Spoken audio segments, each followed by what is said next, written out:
रोहित भाई, सदन नहीं चले कौन जिम्मेदार है?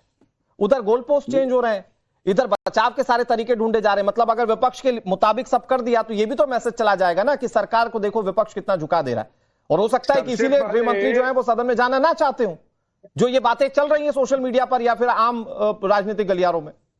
रोहित भाई, दो भाग में आपके प्रश्न का उत्तर दे रहे हैं। हाँ। सबसे पहले हमारे बिहार के जो व्याकुल भारत सांसद हैं श्रीमान पप्पू यादव जी, जिस प्रकार का सनातन धर्म का मौकड़ी बनाने का प्रयास विपक्ष के सभी सम्मानित सांसदों के बीच कर रहे हैं, इससे देश और दुनिया भर के सनातन धर्मावलंबी आहत हुए हैं।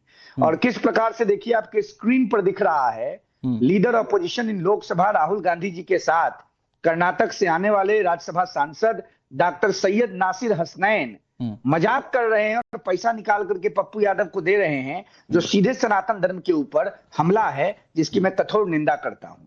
अब आइए, आप देश के यशस्वी गृह मंत्री जी के प्रेजेंस के बारे में बात कर रहे हैं।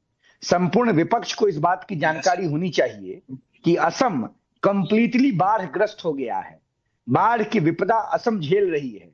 असम के लोगों के सर्वांगीण सुरक्षा के लिए लगातार देश के गृह मंत्री माननीय अमित शाह जी असम के मुख्यमंत्री माननीय हिमंत बिस्वा शर्मा जी के साथ संपर्क में हैं और असम के जनमानस के सर्वांगीण कल्याण के लिए क्या कदम उठाया जाए इस पर काम कर रहे हैं। ओडिशा में भद्रक नदी अपने चरम पर है, ये भी आपको अनुराग जी पता है, वहां भी समस्याएं हैं। रोहित भाई, आप ये कह रहे हैं कि संसद की कार्यवाही जरूरी नहीं है।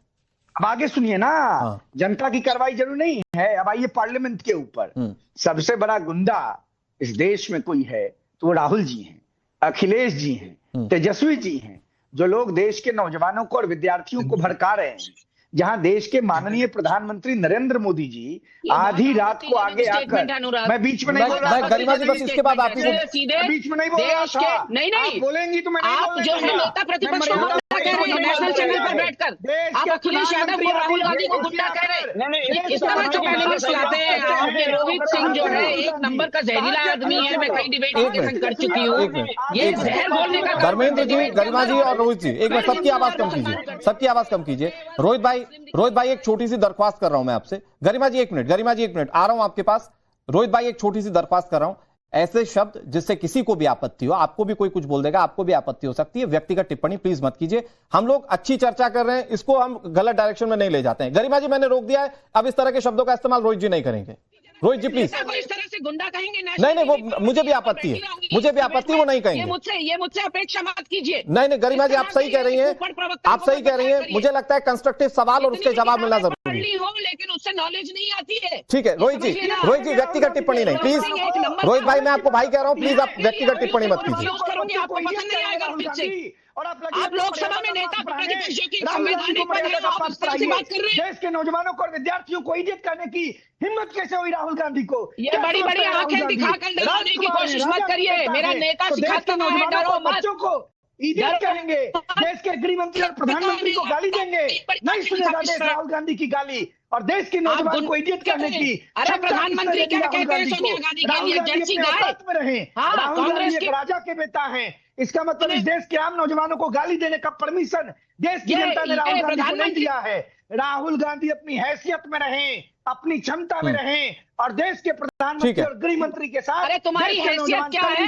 तुम राहुल गांधी के नाखून बराबर भी नहीं हो रोहित सिंह, तुम राहुल गांधी के नाखून बराबर नहीं हो रोहित सिंह। आसमान में थूक रहे हो, आसमान में थूकने का काम कर रहे हो रोहित सिंह। तुम जहरीला आदमी है, हर नौजवान जहरीला आदमी राहुल गांधी के बराबर है। ठीक है, हो गया गरिमा जी रोहित भाई प्लीज सबकी आवाज कम कीजिए, किसी की आवाज नहीं जा रही है। रोहित भाई हो गया, व्यक्तिगत बहुत टिप्पणियां कर ली, इसके लिए बहुत टाइम मिलेगा हमें।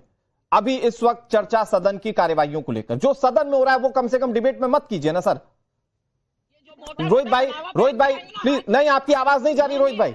गरिमा जी आपकी भी आवाज नहीं जा रही है। बस मैं एक छोटे से दरख्वास्त कर रहा हूं रोहित भाई, सदन में गृह मंत्री क्यों नहीं बोल रहे हैं, सदन की कार्यवाही क्यों नहीं चल रही है, बस जवाब इस पर दीजिए। गरिमा जी उसके बाद ही काउंटर करेंगे। ठीक है रोहित जी 20 सेकंड। मैंने विस्तार पूर्वक बताया असम और ओडिशा की समस्या के संदर्भ में।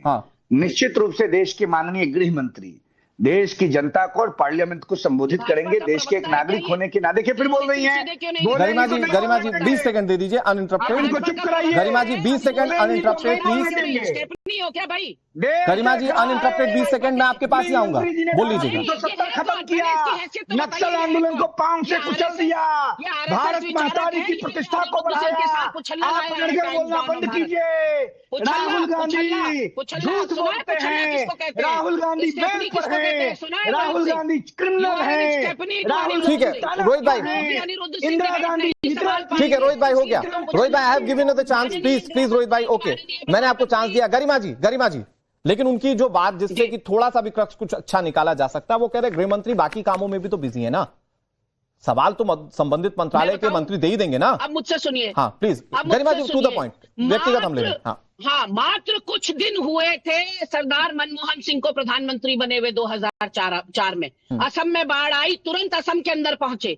2011 में फिर बाढ़ आई असम में, फिर मनमोहन सिंह असम पहुंचे। इनसे मणिपुर नहीं संभाला गया। ये चीन और पाकिस्तान से आपको क्या बचाएंगे? ये कहते हैं हम संभाल लेंगे, हम चीन के बॉर्डर भी संभाल लेंगे, हम पाकिस्तान को भी संभाल लेंगे। तुमसे जलता हुआ बिखरता हुआ मणिपुर नहीं संभल रहा है, तुम क्या संभालोगे किसी और को? 2 बार सरदार मनमोहन सिंह असम की बाढ़ में असम में लोगों के बीच में गए, लेकिन डरते हैं गृह मंत्री अमित शाह।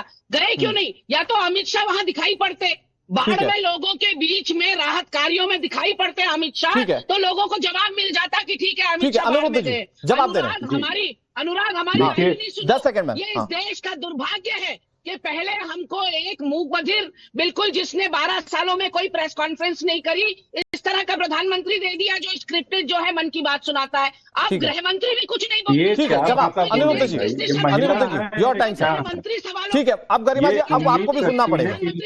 अनिरुद्ध जी, हाँ, ये उम्मीद करती हैं कि जिस तरीके से भाषा उपयोग कर रही हैं, हमें लगता है भारत के प्रधानमंत्री भी ऐसी भाषा नहीं करना चाहिए। और अमित शाह जी डरते नहीं, उनकी तो उन्होंने आसाम में बड़ी अच्छी बात उन्होंने कही थी कि आसाम में जब हम लोग छोटे थे तो कहे कि हम आसाम की गली में जाते थे, कहते थे कि देश की गलियां सूनी हैं, इंदिरा गांधी खूनी है। तो इंदिरा गांधी को नहीं डरी तो राहुल गांधी की क्या है? इसी में घूम रहे, उनको सर पे चढ़ाई इधर उधर कर रहे। एक बात, दूसरी चीज है, मैं धर्मेंद्र जी समाजवादी पार्टी प्रवक्ता, इनकी एक बात का जवाब देना चाहता हूँ। अनुराग जी आपने बहुत सही बात कही, गरिमा जी थोड़ा सा वेट, यादव को कह नहीं रहा था। मुलायम सिंह यादव ने खुद डिंपल यादव की सभा में कहा कि जरूरत पड़ती है मैं 10-20 गोलियां और चलवाता, 10-20 लोगों को और मरवाता, कितने लोग मरवा दूं। और राम गोपाल यादव ने तो पार्लियामेंट फ्लोर पे बोला, कोई अलग अलग की बात नहीं किया। और वहां पे जो बातें हुई थी सबको पता। 7 नवंबर 1966 की बात सबको याद है, साधु सन्यासी सब जा रहे थे, अनिरुद्ध क्या मांग रहे जी, थे? चूंकि आप ऑफिशियल प्रवक्ता हैं, मैं एक चीज बस कह रहा हूं, मेरे पास बहुत लिमिटेड वक्त है। धर्मेंद्र जी भी कुछ कहना चाह रहे हैं, 10 सेकंड। अगले 2 हफ्ते संसद चलेगी?